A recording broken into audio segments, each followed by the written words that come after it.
Fala galera, hoje é dia de O Cavaleiro das Trevas.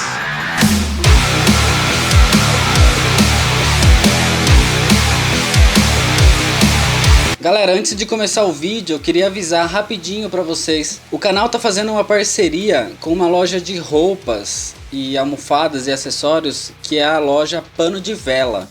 Eu vou deixar aqui na descrição e aparecendo na tela o link pro Facebook deles, pra página e pro perfil. Eles têm todo tipo de camiseta relacionada à cultura pop. Essa camiseta aqui é deles.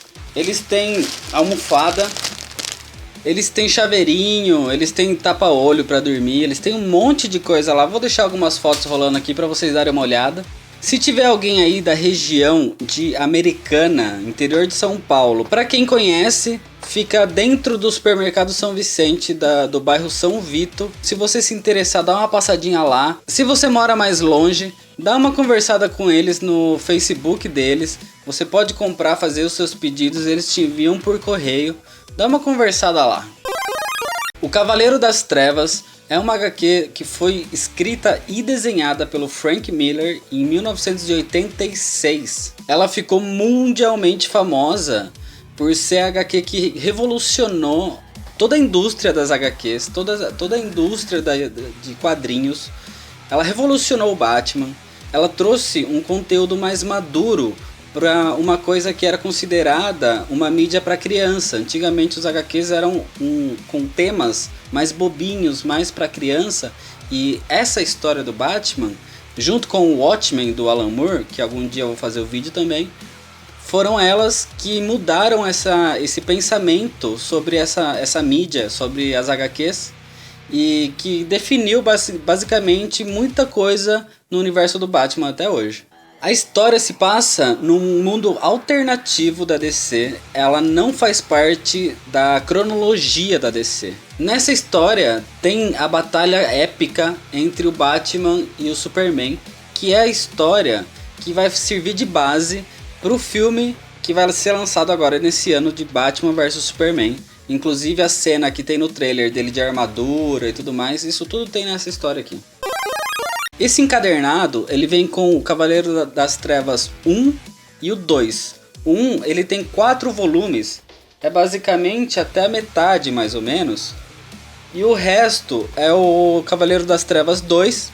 E no final ele tem alguns extras, algumas historinhas, coisas de detalhe do escritor. Mas eu vou falar só do Cavaleiro das Trevas 1, porque se você conhece alguma coisa sobre HQ, você sabe que o 2 não presta. Resumindo a história, o Cavaleiro das Trevas se passa 10 anos depois que o Batman está aposentado. Todos os super-heróis são proibidos por lei. O único super-herói que existe é o Superman, só que ele é um funcionário do governo, ele trabalha para o governo dos Estados Unidos. Só que a criminalidade em Gotham está aumentando muito, com uma gangue nova de criminosos que chama Os Mutantes. E o Bruce Wayne, ele vendo aquilo, ele não consegue se segurar. E com 55 anos de idade ele volta a ser o Batman. Olha o tamanho desse encadernado. Essa história é bem grande, então senta aí. Senta que lá vem a história.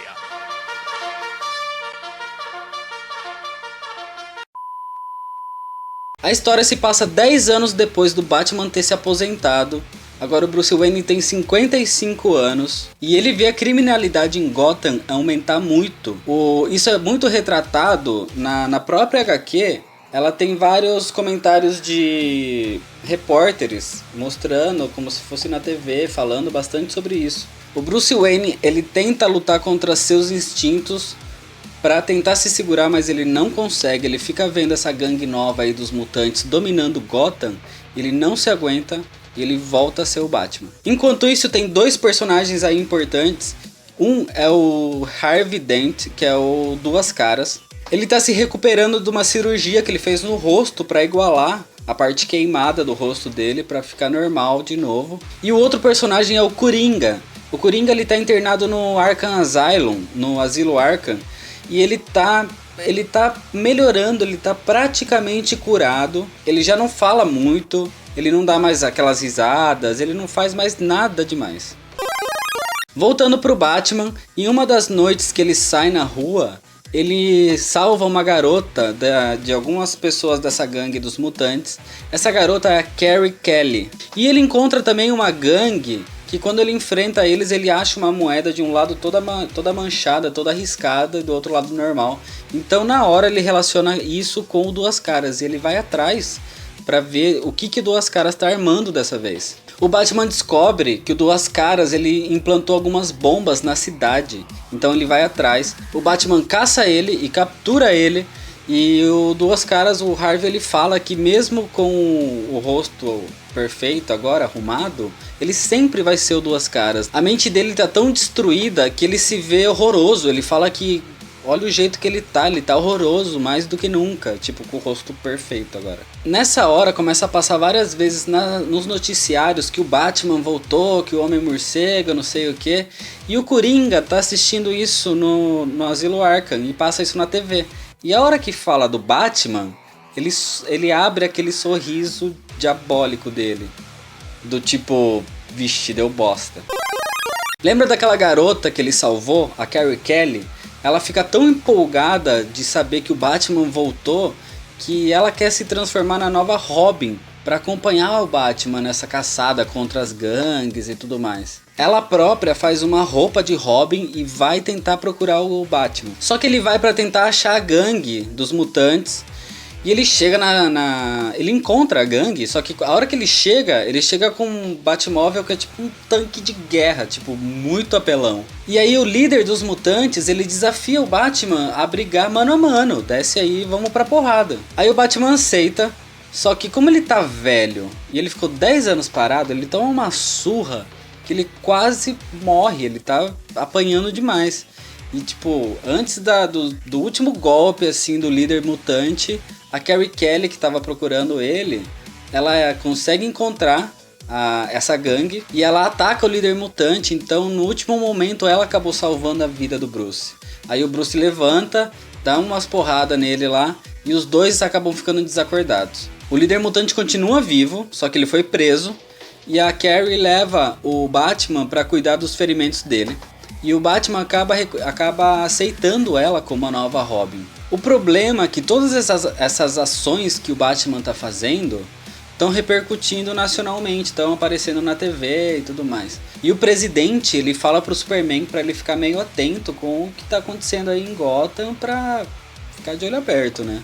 Depois que o líder mutante foi preso, o prefeito de Gotham vai lá para trocar uma ideia com ele, pedir para ele falar para tirar as gangues das ruas, para tentar fazer algum acordo. Só que o líder mutante mata o prefeito, mesmo ele estando na cadeia. Então o Batman vai lá com a ajuda da nova Robin e eles fazem um plano para tentar libertar o líder mutante. Eles tentam soltar ele do jeito que eles prepararam, que ele vai sair pelos esgotos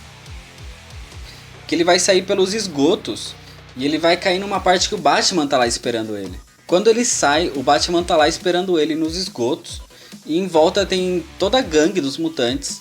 E aí o Batman vai lá e pede a revanche e eles começam a briga de novo. Só que dessa vez o Batman ganha, ele já foi um pouco mais preparado e ele ganha. E alguns seguidores da gangue dos mutantes, eles se voltam contra a própria gangue depois que eles viram que o Batman ganhou do líder deles.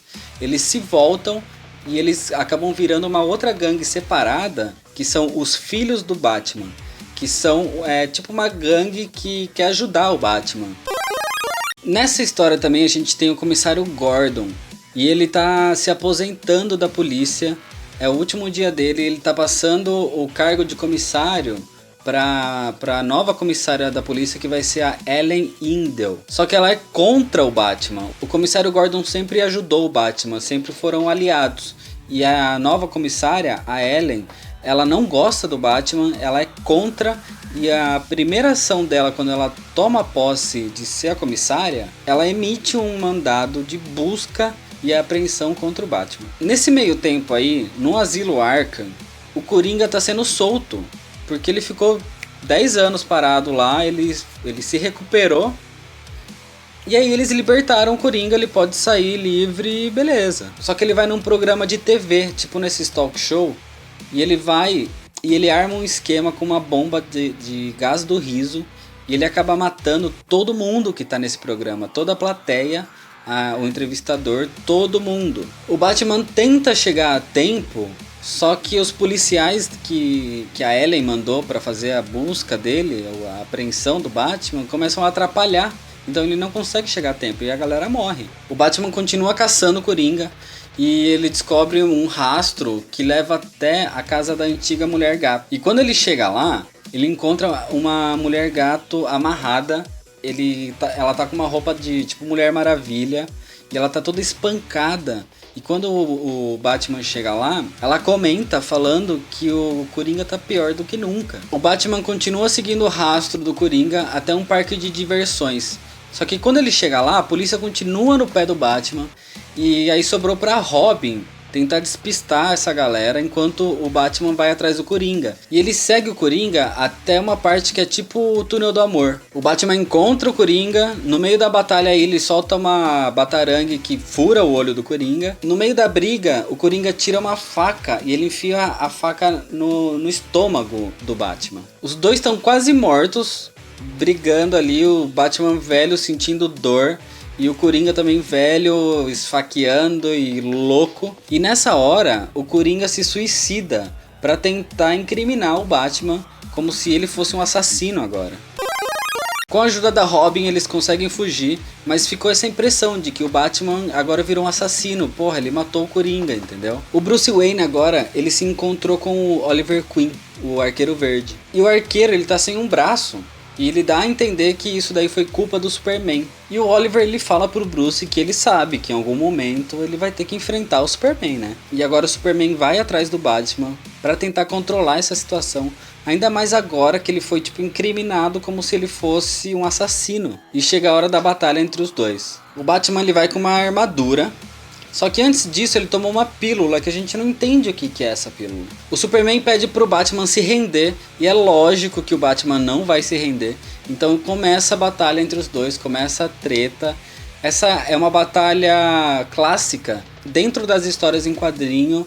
Essa briga entre o Superman e o Batman, ela é muito clássica, que é a base pro filme novo. Que é a cena que aparece no trailer lá, com a armadura dele. É a mesma armadura que ele usou nessa história. No meio dessa luta aí aparece o Arqueiro Verde. E ele solta uma flecha com a boca, né? Porque ele tem um braço só agora.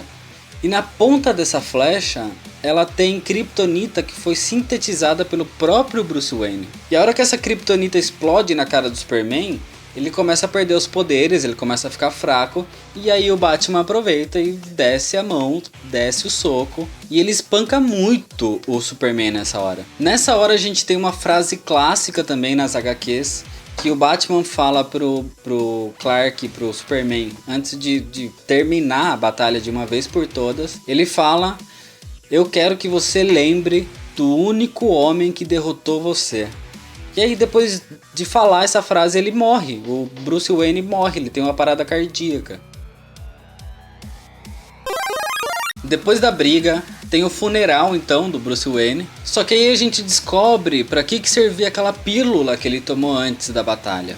Aquela pílula foi ela que fez a parada cardíaca. Então ele morreu. Ele é enterrado e depois que ele já tá enterrado no próprio funeral dele, ele volta à vida. Tipo, dentro do caixão começa a bater o coração dele de novo. E o Superman, como ele tem super audição, do lado de fora ele percebe, ele escuta o batimento cardíaco do Bruce. Só que ele permite, ele percebe isso, ele olha pra Robin, ela percebe que ele sabe o que tá acontecendo. E ele dá uma piscadinha e deixa entender do tipo, ah, beleza, deixa aí. Eles desenterram o Bruce Wayne e agora ele age liderando aquela gangue, os Filhos do Batman, junto com o Arqueiro Verde e mais a Robin, para que eles consigam continuar o trabalho dele de limpar as ruas de Gotham da criminalidade e de continuar a batalha contra o que sobrou da gangue dos mutantes. E dessa forma, como todo mundo acha que ele tá morto, então ele não vai mais ser perseguido, ele vai conseguir fazer isso em paz. E assim acaba a história. O que eu acho dessa história O Frank Miller, quando ele escreveu isso daqui, ele destruiu o universo das HQs, principalmente na época, lógico. Hoje em dia você pode ler e você pode não achar tão grandioso assim como todo mundo fala.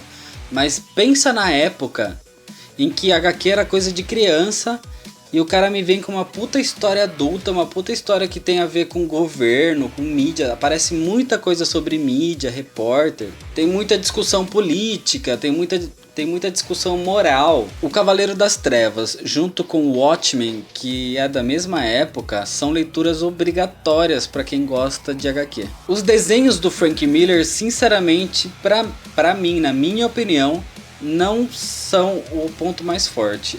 Eu principalmente não gosto muito.